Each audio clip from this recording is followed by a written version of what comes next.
We didn't think it would move over the firewall to the physical world. What I'm saying with the zero marginal cost society is that firewall is broken now. It's called the Internet of Things, completely gone. We have millions of people now producing their own renewable energy right now at near zero marginal cost, free. And now as we move to car sharing and as we move to driverless transportation, we're going to see the marginal cost plunge toward near zero in transport and logistics in the next 20 years. Let's go back to Germany. What's happened in the 10 years since that first conversation with the chancellor? We are now in Germany at 32% of all of the electricity powering Germany now is solar and wind, right now, in 10 years. And this is a northern country, doesn't have a lot of sun. We're going to be 35% of the electricity solar and wind by 2020. We're going to be 100% renewable energy by 2040. Absolutely. And what's interesting is the fixed cost of introducing the solar technology and the wind turbines and the geothermal heat pumps. Solar and wind are on an exponential curve, just like computers. When I was a kid in the 1940s and 50s, there's only a few computers. They cost millions of dollars. And the chairman of IBM at the time said, we probably will need a total of 7 computers, maybe 7. This was an optimistic forecast. We did not anticipate exponential curves in computer chips, Moore's law. So all of a sudden, Intel figures out that their engineers are doubling the capacity on that chip every 2 years. This is still going on. So even if you're making $2 a day, everyone's going to be connected to the Internet of Things within less than 15 to 20 years. And the fixed costs are going to be as cheap as your cell phones in 20 years. Everyone's going to produce their own green electricity. These exponential curves are not going away. You know how much a solar watt used to cost? $78 to generate 1 watt solar in 1978. You know how much it costs to generate a solar watt today? Not $78, 50 cents. It's going to be 35 cents in 18 months from now. This is really moving quick. And this is what you're not told here in the United States by the energy companies. We have power and utility companies, some of them in my group, global group, and they're quietly, right now, buying long-term 20-year contracts for solar and wind electricity in Europe and America, quietly, right now, for 4 cents a kilowatt hour.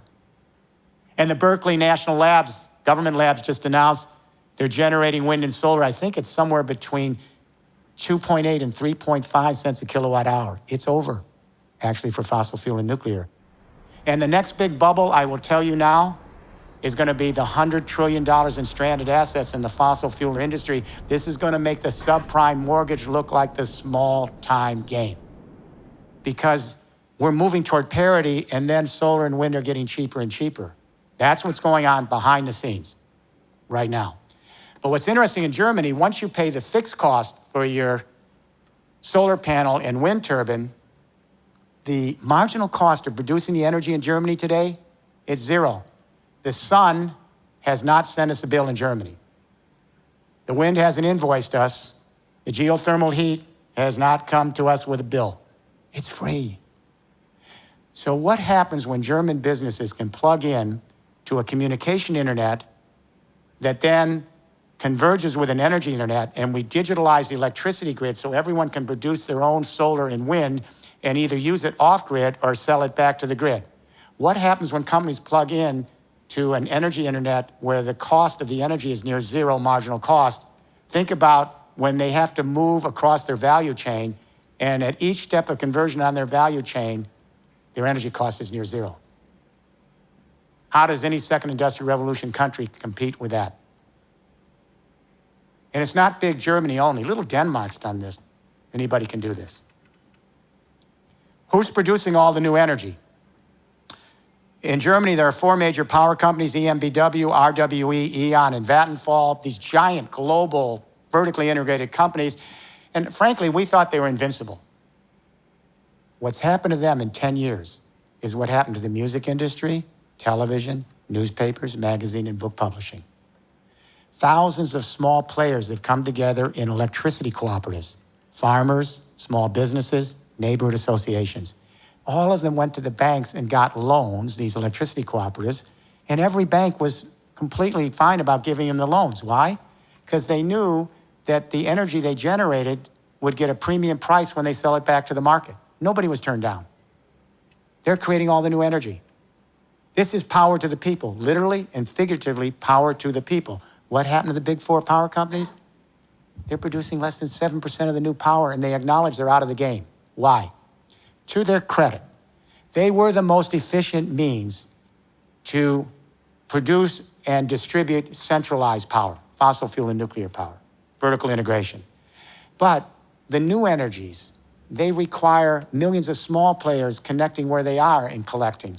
You have to collect the sun everywhere in little amounts, and the wind everywhere where you are, and the geothermal heat everywhere where it is, and rewards cooperatives who laterally scale and join together in networks. Big companies can't put all these players together. The players come together in their own regions, the cooperatives, and they join together. It is power to the people. Does this mean this is the end of the energy companies?